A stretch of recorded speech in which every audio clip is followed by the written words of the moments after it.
थोड़ा इन तस्वीरों को आप एक्सप्लेन करेंगे अपने हिसाब से? देखिए अनुराग जी, भारतीय जनता पार्टी वाले तो शुद्ध हिंदू, हाँ मैं कर देता हूँ, भारतीय जनता पार्टी वाले तो शुद्ध हिंदुस्तानी है।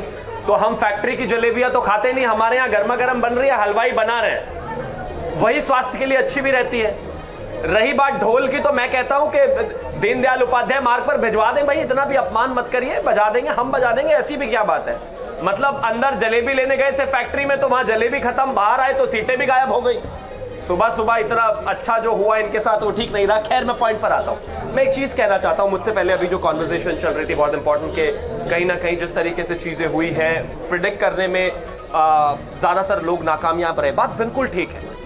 हरियाणा कोई प्रोपराइटरशिप नहीं है कि दादाजी थे फिर पिताजी हुड्डा जी आ गए, अब बेटा जी हुड्डा जी आ जाएंगे। और राजनीति किराए के कंधों पर नहीं होती। आप किसानों का कंधा इस्तेमाल करेंगे, पहलवानों का कंधा इस्तेमाल करेंगे और इसके अलावा तमाम लोगों का कंधा इस्तेमाल करेंगे, नहीं चलेगा। आज अगर एक पहलवान को, जिसका हम सम्मान करते हैं, उनको पोस्टर बनाकर आपने चुनाव लड़ा और अगर वो भी ट्रेल कर रहे थे अभी कुछ समय पहले तक, थोड़ी देर बाद और ऐसी स्थिति खराब होने वाली है, तो सोचिए आप कहां थे। अगर एक परिवार के अलावा दलितों का अपमान आप करेंगे, कुमारी शैलजा जी का अपमान आप करेंगे, आपके मंच पर एक महिला को लिंच कर दिया जाएगा, उसको छेड़ दिया जाएगा और आप सोचते हैं कि आपको 65 सीटें मिल जाएंगी, तो माफ कीजिए आप गलतफहमी में एक बबल आपने अपने चारों तरफ बनाया है जिसको बर्स्ट होना ही था। अंततः मैं एक चीज कहना चाहता हूं, जिस तरीके से चीजें आई है, बेशक इसमें कहीं कोई दो राय नहीं है, अविस्मरणीय है। भारतीय जनता पार्टी ने जो हरियाणा में किया है अविस्मरणीय है। और मैं एक और चीज कहना चाहता हूं, आदरणीय प्रधानमंत्री जी इस तरह की अविस्मरणीय चीजें करने के लिए ही जाने जाते हैं। और अभी मैं फिर से वही कहूंगा, थोड़ा सा और आधा घंटा 40 मिनट अगर आप देखेंगे तो भारतीय जनता पार्टी सिर्फ हरियाणा में ही नहीं, जम्मू कश्मीर में भी सरकार बनाएगी। दीपक झा साहब, शिवम त्यागी कह रहे हैं कि ढोल नगाड़ा भिजवा दीजिए बीजेपी के दफ्तर में। और इसी से जुड़ी बात यह कि ये जो ढोल नगाड़ा रखा हुआ है कांग्रेस पार्टी के मुख्यालय में, क्या इसका दोष ईवीएम पर तो नहीं डालेगी पार्टी?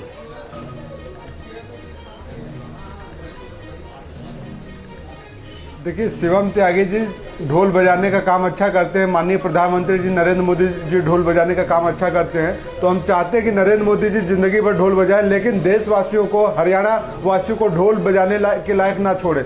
कम से कम देश में लोगों को रोजगार दें, नौकरी दें, उस पर तो ये बात करते नहीं है। हम सनातनी हैं, हम हिंदुस्तानी हैं। शिवम त्यागी जी इधर उधर की सारी बातें कर लेंगे, लेकिन हरियाणा की बेटियों की बात करेंगे। इन्होंने उसको मंत्री बनाया था संदीप सिंह को, संदीप सिंह के ऊपर बलात्कार के आरोप थे, उसको इन्होंने इस बार देखा किस तरीके से पार्टी से आउटलाइन कर दिया। तो बलात्कारियों को, भ्रष्टाचारियों को भाजपा टिकट देती है, तो सारे के सारे तंत्र इनके पास हैं। ये तो मैं और आप सभी करें, लेकिन अभी एक स्टेटमेंट की अभी जरूरत है आज की तारीख में। और अगर आप ये कह रहे हैं तो क्या ये माने कि ये हार के बाद की हताशा है? किसानों का ढोल बजेगा, जवानों या आपने एक्सेप्ट कर लिया? बेटियों का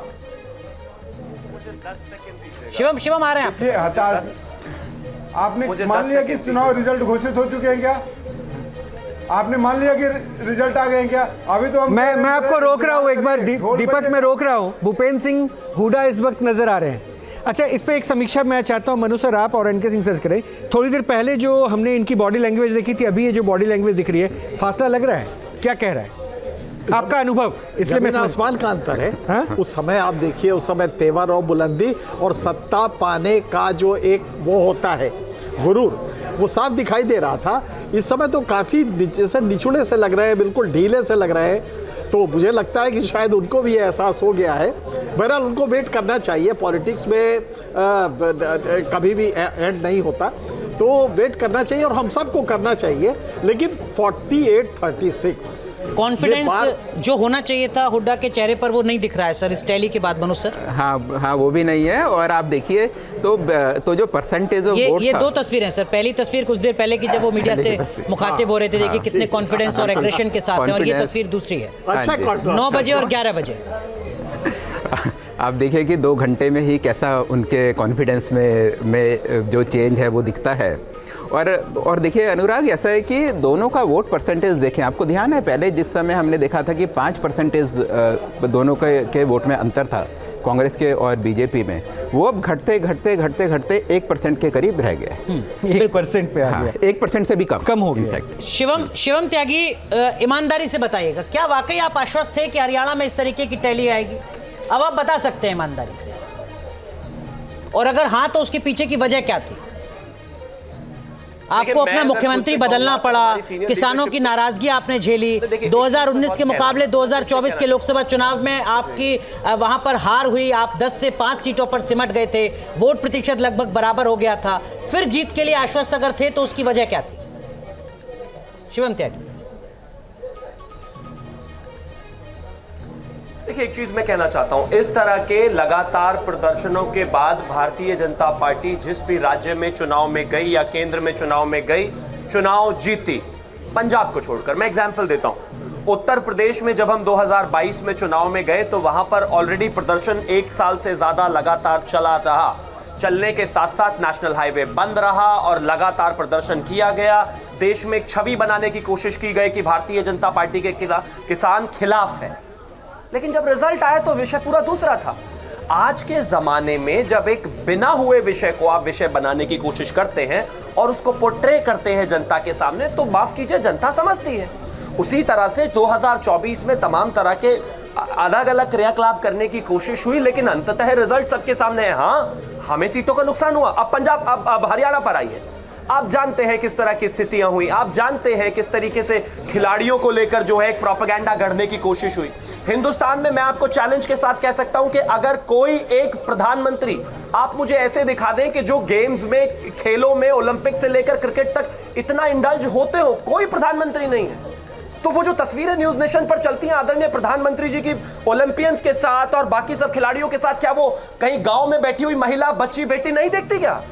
उसको नहीं पता कि पैरेलल जो एक माहौल बनाने की कोशिश कर रहे हैं वो बिल्कुल गलत है।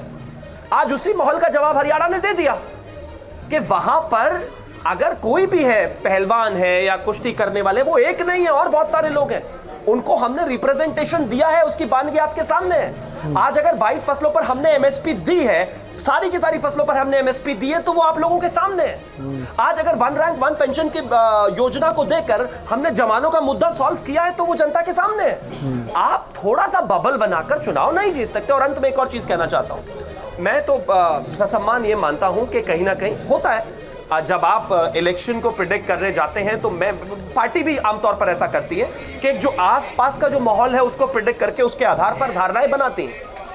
लेकिन हिंदुस्तान का voter over the period of time इतना मैच्योर हुआ है कि कहीं ना कहीं जो पिछले रिजल्ट और आज जो रिजल्ट आया है, इसको ये बताता है कि अब मैच्योरनेस लेवल जो है ज्यादा बढ़ा है। मैं एग्जांपल देता हूं, मध्य प्रदेश में लगातार कहा गया कि भारतीय जनता पार्टी की स्थिति ठीक नहीं है, हमने रिजल्ट्स देखे।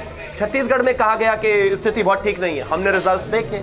2024 की स्थिति सब जानते हैं, हालांकि मीडिया ने कुछ और कहा लेकिन वैसा नहीं हो पाया। और अंत में अब हरियाणा में तो ऐसा लग रहा था जिस तरीके से न्यूज चैनल्स को देख के कि हम चुनाव ही नहीं लड़ रहे हैं।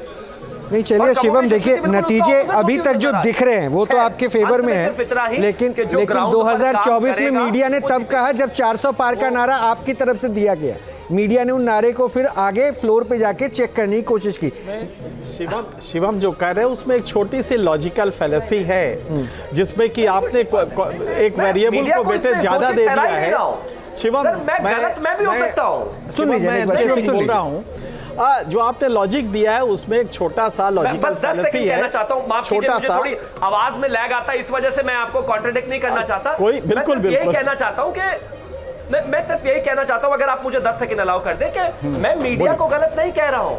हम भी, हमारा भी प्रेडिक्शन वैसा नहीं गया जैसा जाना चाहिए था, बिल्कुल ठीक बात है। अब if you get it wrong, accept it was wrong, it's okay, कोई फर्क नहीं पड़ता जी। अच्छा, अब जब उस रिजल्ट को डिफाइन कर रहे हैं तो आपने सही कहा कि प्रधानमंत्री को वो गरीब औरत जो है, वो महिला जो है, वो देखती है कि ओलंपियंस जब आते हैं मेडल लेके तो मोदी जी उसका स्वागत करते हैं, उसको घर पे चाय पिलाते हैं, खाना खिलाते हैं, बड़ा अच्छा लगता है। लेकिन वो ये भी देखती है कि शाम को जब वो सब्जी खरीदने गई तो भयंकर महंगाई थी, 50 रुपए से किलो प्याज नीचे नहीं है, दाल 300 रुपए किलो चल रहा है, ये भी उसने देखा था। और उसका बेटा जो जॉब नहीं लगा और वो घर पे बैठा है, जो कि सीएमआई की रिपोर्ट पे है, बड़ा बड़ा क्लियर है, उसने वो भी देखा था। तो इसलिए सेलेक्टिव एप्रोप्रिएशन ऑफ फैक्ट्स ना करें। जब ये वेरिएबल्स देखेंगे ना तो लोकसभा का रिजल्ट में आप क्यों हारे, या कम हुआ, ये समझ में आ जाएगा। तो मुझे लगता है तो ये पार्शियल एनालिसिस की जगह एक सम्यक एनालिसिस करे तो चीजें समझ में आ जाएंगी। न्यूज नेशन अब व्हाट्सएप पर खबरों की ताजा अपडेट के लिए न्यूज नेशन के इस QR कोड को स्कैन करें।